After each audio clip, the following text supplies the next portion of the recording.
Welcome back, everyone. Backyard Bash 2019. We have SERV here. It's nice having you guys today. So let's go ahead and ask, how did you guys meet? Well, my dude PReach here. I'm SERV. I'm a single musician act, and this is PReach. He was another single musician act. We come from a long line of different groups over the years, different iterations, and he's a couple years younger than me, but he's actually been rapping before me. My first time on stage actually was backing him up at this cultural sort of celebration fair thing. He was rapping in Spanish a little bit, and they let us talk about God, so we hopped on there, and what was the question? I'm blanking. And I told him not to go. How did you guys meet? Yeah. Together, We lived in the same neighborhood, and he lived down the street a little bit, and I think he was 12 for like 4 years or something like that. It's gotta be some kind of world record, Guinness. I want that. But he was really good friends with my brother, so he'd always be at my house, and that's how I got to know him. You know, he was the dude who'd wake up on Saturday morning. He's already in your living room eating cereal without spending the night. But that's how it was. Lived in the same neighborhood, hanging out together all the time, and it's pretty much like family. Can't get rid of them kind of stuff, you know. What's the saying? It was good. Hey, I'm letting you go. You're answering their question. Who influences your music? Well, I'm PReach, properly Reach. Who influences my music? This will date me actually quite a bit. Tunnel Rats from California. Gospel Gangsters. Yolanda Adams. T-Bone. Gospel Life of Mac, Funky Boogie, disco music. Switchfoot, their early days, really loved them. Yeah. Toby Mac before he became super big and became the Mac. I Peter Furler from the Newsboys. We didn't grow up.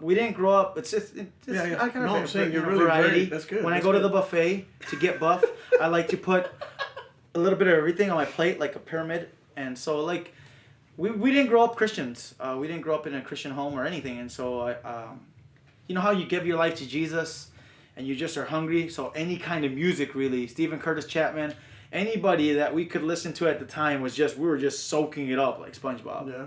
I listened to pretty much rap stuff, like strictly rap growing up, and so when I first transitioned into Christian music, that's really what I got into.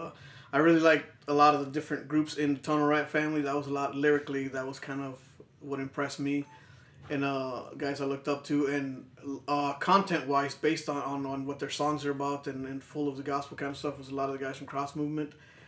And so I started with hip hop. The first Christian CD I ever bought was a DJ Mash CD. It was a Full Plates? Was it Plates? Full Plates. That's what it was. 2003. But it got me into like KJ52 and a bunch of different guys and Toby and everything, and it's cool.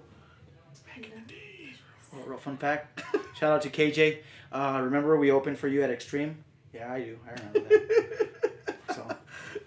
What is your favorite song on your guys' playlist? Oof. Like, top song that you play at almost every concert that you get a chance. Like ours? Yeah. Out of his new stuff, which is weird because a lot of artists like to like other artists' music. We don't really talk about our own. But I really like that Anymore song he really did. I told him we've only done it like 2 or 3 times, but every time we do it, I said I wrote this verse for your song, but you know I think when you write for someone else, it causes you to grow because you're writing to another style or another flow, the way they write and things, and it causes you to grow. And I said I really like that because I always love working with other people, and it stretches me and it grows me and it, do different creative things. But out of, what would I say, I really like the energy of Like a Chant, which is one that's going to be on our, CD we did together here coming up. And it's just really energetic. It's about just living life with God as a champion, as a victor. You know what I mean? We're not living this defeated life. Our life has been changed, and we're just charged up, man. And we just want to encourage others to do the same. Yeah. What about you? I have to reiterate what he said about Anymore. Just literally, I purchased the music, the composed music, and I remember sitting there at the kitchen table in my house, and it was about 1:00 in the morning, and I go to work early. I go to work at 5:00. I'm a construction worker, and I was listening to the music, and I'm like, man, I gotta write. And so God gave me the words, and I just started writing. And we believe as far as me, but I know he believes the same things. As artists, you have to have your heart behind the music, not just put it out. There's a reason Chris Tomlin, nice plug for you, Chris. Remember that. Chris Tomlin has hit #1 in the Christian music praise and worship for many years. Is because his whole full heart's in it, and you can tell almost every lyric. He might have changed the word or the melody of the chords, but his full heart and who he is has not changed, and that's somebody who loves to praise Jesus. So it's fantastic. All right. So in this world of all social media, and people are just kind of scrolling through Facebook, it's a big scroll thing. What do you want to see? How do you want that person to stop and be like, whoa, I love these guys? Like, is there a video that you guys are gonna try playing, figuring out? Is there something awesome that's coming out here soon? Some video or I don't know. Both of us haven't done. Well, I mean, I've been performing like nonstop, but I haven't been in the studio for a long time, and he's just recently, in the past couple of months, just started. I mean, it's coming off like an assembly line, but quality stuff. And so we just got together a little while back and wrote like 5 songs, and we're recording those, and hopefully by the end of summer we should have that out and ready for you. But check it out. It's a short project, but I think it really has a lot of our heart, like you were saying, a lot of what we're about. And you know, we talk about things we've been through in life, but our #1 focus is just to point people to God, and we want others to get what we got, you know, on this life-changing thing with Jesus. And I think if you listen to those even short 5 songs, it'll really charge you up. It'll really let you know what we're about, summed up, I believe. I totally agree with what Pablo's saying. The other day, this was like about 2 weeks ago, I saw 2 little girls and a mom, and they were at Quick Trip. I'm not just doing that for that, and these 2 little girls, they had to be probably 5 years old, and they're like, oh, if you don't give me a bite of your snack, I'm not going to give you a bite of mine. And they were just kind of, you know, how you get, and you're not my friend anymore if you don't want to share your cookie with me. And it's just kind of like, when you have something good, you want to share it. You want to expose it. I have 3 children. I've been married for 14 plus years, coming up on 15. And I've learned a lot in life lessons. I think that's invaluable. You can't put a price on that. That's priceless. I've had a lot of mentors, a lot of good people surrounding me, thank God, because I didn't grow up in a Christian home. It was quite the opposite. And I think when you have something good and something that will bring somebody hope, whether you say the name of Jesus or not in your lyrics, the Bible says that you'll know a tree by its fruits. An apple's an apple, it can't change. A banana's a banana. A pear's a pear. A peach is a peach. I can't get potassium necessarily like in the form of a banana mushy out of a coconut. It won't happen.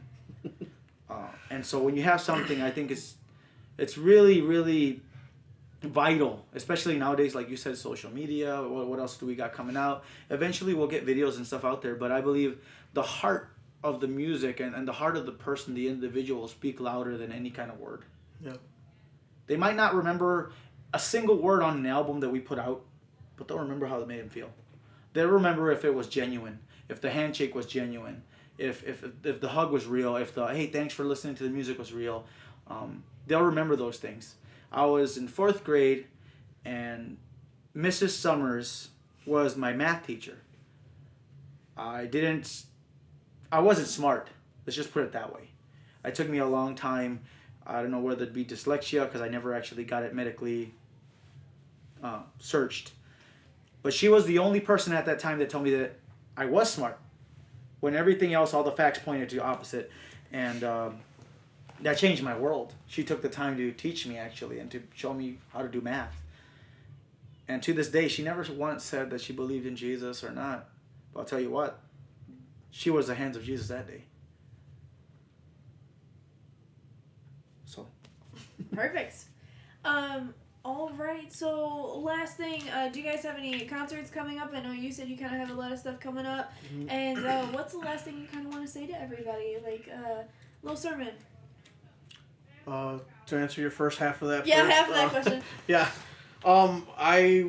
Myself serve. It's been a hot day. I'll be in Sioux Falls on August. I think the 14th on a Wednesday, and I'll be at a youth group there at a friend of my church. And then Thursday, I'll be hanging out in Sentinel Buttes, North Dakota, and then I'll do a show there on the Friday following, which will be the 16th, opening up for Citizen Way. And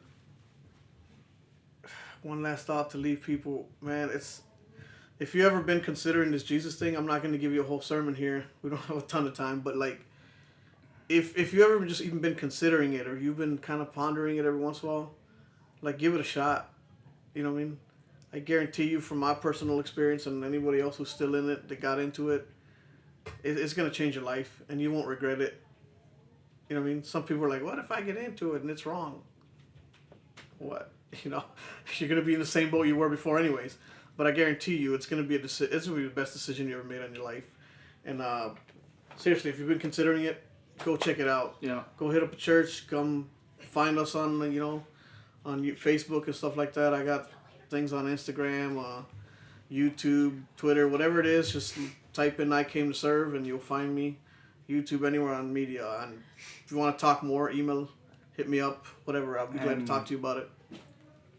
And as for myself, I'll be working hand in hand with a lot of Young Life ministry. Plug for my man Baltimore, the guy who did the cover for the album that we're putting out, Cinco.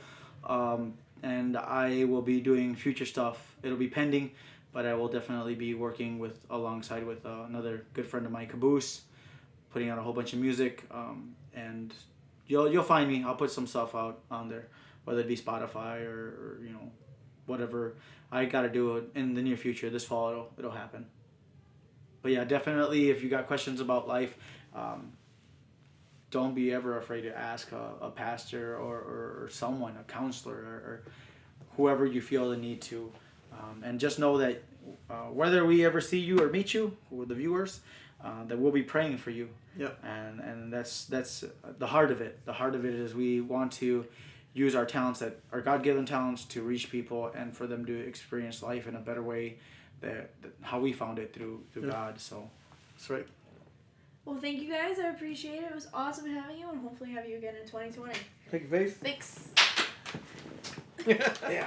Wow.